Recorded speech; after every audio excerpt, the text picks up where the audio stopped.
प्रिय संस्कृत मित्राणि, नमः संस्कृता। संस्कृत देववाणी गंगा चैनल पर यूपी टेट से संबंधित पाठ्यक्रम चल रहा है, इसको पढ़ाया जा रहा है। अभी तक हमने वर्ण विचार संज्ञा प्रकरण को पढ़ा। उसी क्रम में इसके पहले हमने संधि की भूमिका पर चर्चा की थी कि किन किन संधियों को पढ़ना है। अब उसके बाद हम सबसे पहले स्वर संधि की व्याख्या करेंगे कि स्वर वर्ग के बाद स्वर वर्ण आने पर जो स्वर वर्ण में परिवर्तन होता है वहाँ पर स्वर संधि होगी, और जो आदेश होता है वह भी स्वर ही होता है। जो आदेश होता है वह भी स्वर होता है। ये तो स्वर संधि की परिभाषा है। आप किसी तरह से इसको व्याख्यायित कर सकते हैं, अपने हिसाब से भी कर सकते हैं कि पूर्व वर्ण का जो अंतिम वर्ण हो, पूर्व वर्ण स्वरांत हो, मन स्वर से खत्म होने वाला हो, और पर वर्ण जो है वह स्वरांत से प्रारंभ हो। इन दोनों के मेल से जो स्वर वर्ण आदेश होता है उसे स्वर संधि कहते हैं। स्वर वर्ण में, स्वर संधि में स्वर वर्ण आदेश होगा, स्वर में ही परिवर्तन होंगे। अब आ जाते हैं स्वर संधि के भेदों में। हमने 8 भेद पढ़ा था, आज 2 भेदों की चर्चा करेंगे, दीर्घ संधि और गुण संधि। ये आप चीज़ें पढ़ चुके हैं, लेकिन फिर भी आप जानकार हैं, आप जानते हैं, लेकिन कुछ विद्यार्थी या कुछ छात्र नहीं जानते हैं, उनके लिए भी है। आप इस मन में ये दुविधा निकाल दीजिए कि हमको ये चीज़ आती है तो हम इसको दोबारा क्यों पढ़ें।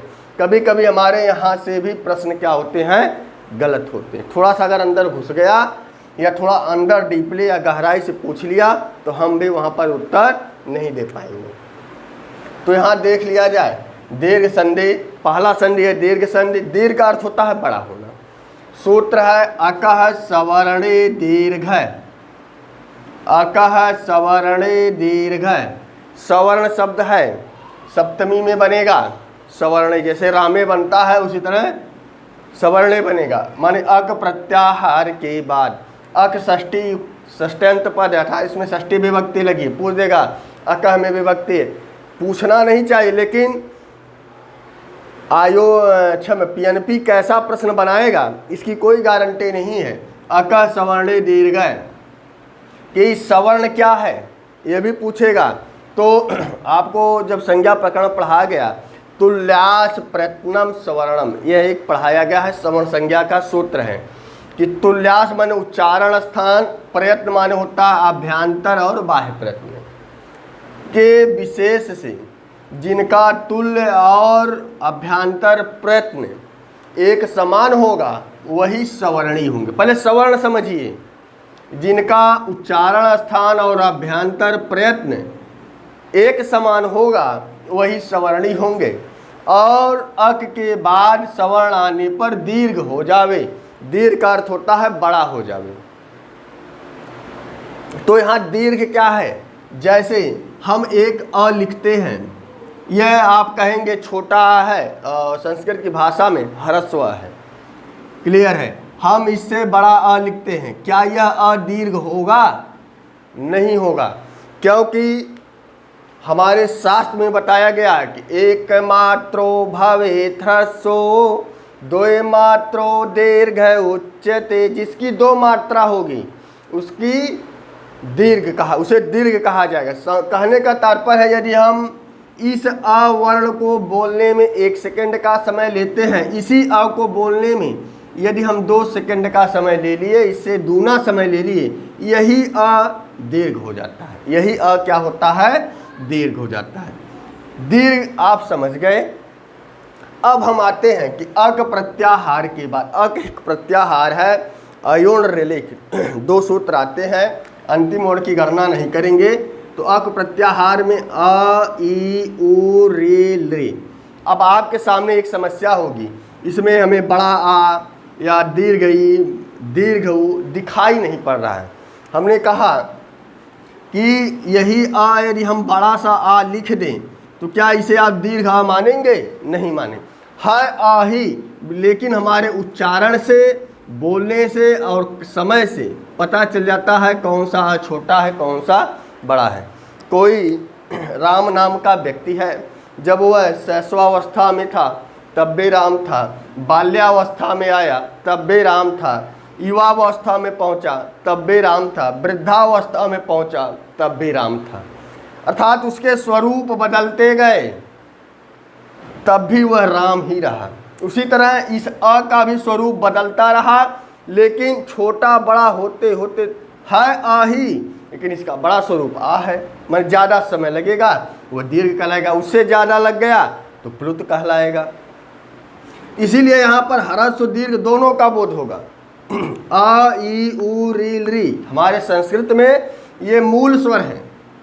ज़्यादा समय तक बोलेंगे यही अ दीर्घ हो जाएगा, उससे ज़्यादा बोलेंगे प्लुत हो जाएगा। नाक से बोल देंगे अनुनासिक हो जाएगा। उदात्त होगा, अनुदात्त होगा, स्वरित होगा। तो अ के 18 भेद होते हैं। अ के 18 भेद, ई के 18 भेद, उ के 18 भेद, री के 18 भेद, लेकिन री के जो है 12 भेद होंगे। क्योंकि इसका दीर्घ नहीं होता, री वर्ण का दीर्घ नहीं होता, इसलिए वो 6 भाग कट जाते हैं। तो कभी हम इसकी चर्चा करेंगे। तो फिलहाल आप समझिए दीर्घ सन अक प्रत्याहार के बाद सवर्ण आने पर दीर्घ हो जाएगा। बस इतना सा नियम है। अब सारी संधि आप देख लीजिए। अ या आ के बाद अ या आए, जहाँ अ का जो उच्चारण स्थान है उसका सवर्णी आ ही होगा। अ का सवर्णी आ ही होगा। माने सवर्ण का अर्थ यही होता है, इसका जो अभ्यंतर प्रयत्न है वही इसका भी अभ्यंतर प्रयत्न है। हमने पहले ही बताया सवर्ण की परिभाषा ही है तुल्यास प्रयत्नम सवर्णम। तुल्य माने उच्चारण स्थान, और आज माने कहा जाए जो उच्चारण स्थान है और जो प्रयत्न यदि एक होंगे वही सवर्णी होंगे। अब अ या आ के बाद आने पर क्या हो जाएगा? दीर्घ आ हो जाएगा। अ या आ के बाद अ या आ आने पर क्या हो जाएगा? यहाँ पर दीर्घ। यहाँ दिया देव प्लस आलय देवालय। अ प्लस आ आया आ हुआ। शस्त्र धन आगार शस्त्रागार है, बना अ प्लस आ आया आ हो गया। केवल उदाहरण देखते रहिए। ई प्लस ई के बाद ई प्लस ई आने पर सवर्ण है, ई के बाद ई आएगा सवर्णी है, तो क्या हो जाएगा?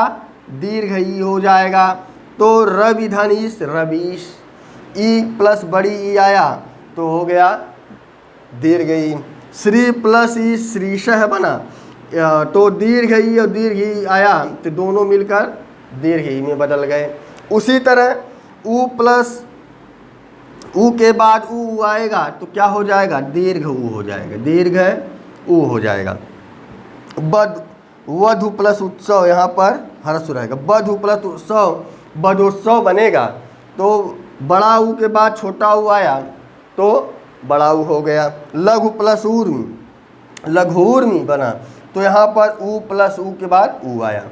उसके बाद री री के बाद री री आने पर क्या हो जाएगा? मातृऋणम मातृणम। री प्लस री, देखिए यहाँ पर जो री की मात्रा लगी 2 बार घुमा दी गई है, तो इससे क्लियर हो गया कि यहाँ पर दीर्घ री है, क्योंकि री का दीर्घ होता है, री का दीर्घ नहीं होता। और एक सूत्र आपने पढ़ा होगा, री री वर्णयोर सावर्ण्यम वाच्यम, ये सूत्र है। री और ली की सवर्ण संज्ञा होती है, जबकि दोनों के उच्चारण स्थान अलग हैं। री टू रसाणाम मूर्धा और री टू लसानाम दंता। इसका मूर्धन्य है और इसका दांत है, लेकिन फिर भी जो है क्या कहते हैं विद्वानों ने क्लियर किया कि री और री को सवर्णी मानना चाहिए। होत्र लिकार है, होत्रिकार, री के बाद री आया तो बड़ी री हो गया। क्लियर हो गया? होत्र प्लस रिकार बनाएंगे तब भी यही बनेगा, रिकार है तब भी यही बनेगा। ये थोड़ी सी आपको बेचैनी कर देगी या आपको दुविधा में डालेगी। लिकार आ गया, ली का दीर्घ क्या होगा? ली का दीर्घ नहीं होता, क्योंकि यह ह्रस्व ही रहता है। इसके 18 भेद होते हैं। प्रश्न बनेगा अ के कितने भेद होते हैं? उसी तरह ए वर्ण होगा, इसका ह्रस्व नहीं होता, ओ का नहीं होता, ऐ का नहीं होता, औ का नहीं होता। तो ये जो 4 वर्ण हैं इनके भी 12 भेद होंगे। 1 2 3 4 5 वर्ण के 12 भेद होंगे। ये जो 4 वर्ण हैं इनके 18 भेद, क्योंकि इनका दीर्घ होता है। क्लियर हो गया? तो यह दीर्घ संधि रही। आपकी किताब में बहुत सारे एग्जाम्पल दिए होंगे। आप इसको आसानी से पढ़ लेंगे, बचपन से पढ़ते आ रहे हैं 6, 7, 8, 9, 10, इसलिए आपको आसान लगता होगा। लेकिन इसमें गहराई क्या है ये जानना था कि सवर्ण क्या है, अक क्या है, दीर्घ क्या है। अक प्रत्याहार के बाद सवर्ण आने पर तो सवर्ण क्या है, तुल्यास प्रथमम सवर्णम। इसीलिए संज्ञा प्रकरण पढ़ाया गया कि सूत्रों में आएगा वह शब्द, पाणिनि जी को बार बार सवर्ण न बताना पड़े कि सवर्ण आखिर है क्या, इसीलिए सवर्ण संज्ञा बता दी कि सवर्ण संज्ञा समझ जाओगे तो हम जहाँ भी सवर्ण करेंगे तब आप उन वर्णों को जान पाएंगे आखिर सवर्ण है क्या, सत क्या है, निष्ठा क्या है, उसके बाद पद संज्ञा क्या है। तो केवल करेंगे कि पद है तो पद का अर्थ हो जाएगा जिसमें सुप लगा होगा, तिंग लगा, उसी को हम पद कहेंगे। तो यह हमारी दीर्घ संधि रही। अगली हमारी संधि है गुण संधि। यह कहता आ या आ के बाद ह्रस्व या दीर्घ ई उ रील री आए तो दोनों के स्थान पर, दोनों के, ध्यान देना, एक एकादेश होता है, एक दोनों के स्थान पर आदेश होता है। अभी दोनों के स्थान पर आदेश हो रहा है, यहाँ भी दोनों के स्थान पर ही आदेश हुआ, यहाँ भी दोनों के स्थान पर आदेश होगा। आगे जो संधियाँ आएंगी उसमें कहीं कहीं एक के स्थान पर एक वर्ण आदेश होगा, उसकी चर्चा वहाँ पर करेंगे। दोनों के स्थान पर क्रमशः ई का ए हो जाएगा, उ का ओ हो जाएगा, री का अर हो जाएगा, री का अल हो जाएगा। क्लियर हो गया। दिया है अ प्लस आ के बाद ई आएगा तो ए में परिवर्तित हो जाएगा, अ प्लस आ के बाद उ आएगा तो ओ हो जाएगा, ह्रस्व अ या आ के बाद, दीर्घ आ के बाद री और री आएगा, अर हो जाएगा, और अ या आ के बाद री आएगा तो अल हो जाएगा। क्लियर हो गया। अब एक एक उदाहरण देख लीजिए। उप प्लस इंद्र दिया है, उप में से प निकलेगा, अ बचा, अ है और इधर ई है, अ ई मिलकर ए हुआ तो उप ए इंद्र बचा, जब इसको मिला देंगे उपेंद्र है। क्लियर हो गया।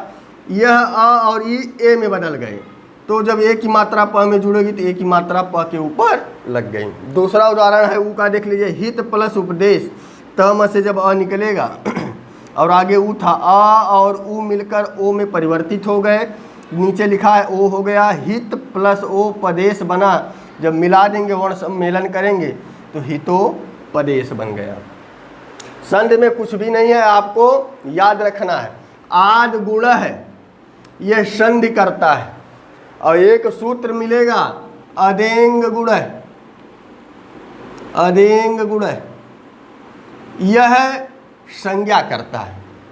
यह क्या करता है? संज्ञा करता है, और यह गुण संधि करता है। यह संज्ञा बताएगा कि गुण वर्ण कौन कौन से हैं। कभी जब संज्ञा प्रकरण आपको पढ़ाया गया है वहाँ पर उसकी चर्चा हुई है। अ ए ओ, यही क्या है? गुण वर्ण है। वही वर्ण आदेश भी होंगे। हित प्लस उपदेश, हित में अ था, आगे उपदेश था तो ओ हो गया, बना हितोपदेश। महर्षि, आपको याद होगा हमने पढ़ाया था कि गुण संज्ञक वर्ण अ है, ए है और ओ है। अब यहाँ समझने वाली बात है, ए का प्रयोजन देख लिया, ओ का, ए का प्रयोजन हमने उपेंद्र में दिखा दिया और ओ का प्रयोजन हमने, इसका उपयोग हमने हितोपदेश में दिखा दिया। अब आपको समस्या होगी अ कहाँ आदेश होता है। नीचे के दो एग्जाम्पल में अ आदेश होगा। महा प्लस ऋषि महर्षि बना तो मह में से आ निकला, री था, आ और री आया तो अर आदेश हो गया। अब यहाँ पर यही अवर्ण आदेश हुआ है, क्योंकि इसके बाद एक सूत्र आता है री के लिए, उरण रपर, उरण रपर, तो यहाँ पर री का र आदेश हो गया, क्योंकि यह वर्ण कंठ से बोला जाता था और यह मूर्धा से बोला जाता था। दोनों ने अपने में सहमति बैठाई, ठीक है हम अ के जैसा कंठ रख देते हैं, तुम र के जैसा वर्ण रख दो। अ ने अपना सवर्णी रख दिया, री ने अपना सवर्णी रख दिया। इसीलिए यहाँ पर दो वर्ण आपको दिखाई देंगे। अर आदेश हुआ तो यहाँ पर अ ही आदेश हुआ। री का जो है र होता ही है, री टू रसाणा मूर्धा सवर्णी हो गए। उसी तरह अकुह विसर्जनीया नाम कंठ है, तो इसीलिए यहाँ पर जो यह अ दिखाई पड़ रहा है यही अ है, यही गुण वर्ण है। और अ को देखकर उरण रपर सूत्र आया है। यह बहुत डीपली है, बहुत गहराई के साथ, बस फिलहाल जानिए अ का हमने दर्शन कराया। आगे आ जाइए। मह और ऋषि बना, और ह में अ जुड़ा तो पूरा ह हो गया। र आगे व्यंजन को देखकर ऊपर चढ़ गया, इसीलिए महर्षि बना। यदि स्वर होता तो नीचे लग जाता। आगे दिया है तव प्लस लिकार है, यहाँ तव था, अलरी था, अल हो गया। अ जो आदेश हुआ यही गुणवर्ण अ आदेश हुआ है। अलरी और ल का उच्चारण स्थान कैसा था? लरी तू लसा नाम दंता, यह दांत से बोला जाता था, यहाँ पर अल आदेश हुआ। आदेश हमेशा स्थानीय के स्थान पर बैठते हैं, और स्थानीय के स्थान पर वही बैठेगा जो उसके जैसा होगा। कभी भी आप नहीं देखेंगे कि इस ई के स्थान पर ओ हो जावे। क्यों नहीं होगा? क्योंकि ई वर्ण जो था, आप देखिए यह अ और ई था। अ कंठ से बोला जाता था, ई जो है तालु से बोला जाता था। इसीलिए ए वर्ण इसलिए हो गया क्योंकि ए वर्ण का उच्चारण स्थान कंठ तालु था, ना ओ था, ना अर था, ना अल था। इसीलिए अ और ई मिलकर हमेशा ए ही होता है। समझ में आ गया? क्योंकि अ ई जब भी अपने पास बैठाएगा तो तुरंत जो है ए को ही बैठाएगा, क्योंकि उसमें उसके गुण मिल रहे हैं। अ का भी गुण मिल गया, ई का भी गुण मिल गया। इसीलिए ए वर्ण जो है कंठ तालु से बोला जाता है। आपको उच्चारण स्थान बताया गया होगा, तो उच्चारण स्थान इसीलिए पढ़ाया जाता है। कौन सा वर्ण होवे इसके निर्धारण के लिए उच्चारण स्थान पढ़ाया गया, अभ्यंतर प्रश्न पढ़ाया गया, बाह्य प्रश्न पढ़ाया गया। तो यह हमारी दीर्घ संधि थी और गुण संधि थी। हमने थोड़ा सा इसको गहराई से बताया। संधि सारी आपको आसान लगेगी, थोड़ा दीर्घ में कुछ जगह आपको कठिन होगी, क्योंकि जब इसके अपवाद पढ़ेंगे, सुख प्लस, जैसे एक बार आया था पेपर में सुखार्थ, पूछ दिया था कौन सी संधि है, सारे बच्चों ने गलत मार दिया, सारे लोग दीर्घ मार कर आए थे, जबकि इसमें दीर्घ संधि नहीं थी, यह अपवाद था। ऋते च तृतीया समासे सूत्र से यह संधि हुई थी। ऋते च तृतीया समासे, सुखेन ऋतः बना था, तब जाकर यह संधि हुई थी सुखार्थ। समझ में आया? ऐसी गलती ना करें, इसके अपवाद को हम एक साथ पढ़ेंगे। फिलहाल आज हमने दो संधि को पढ़ी, दीर्घ संधि और गुण संधि। वीडियो कैसी लगी कमेंट बॉक्स में अवश्य बताइएगा। तो बस आज के लिए इतना ही। नमः संस्कृताय, शुभ संध्या, शुभ रात्रि।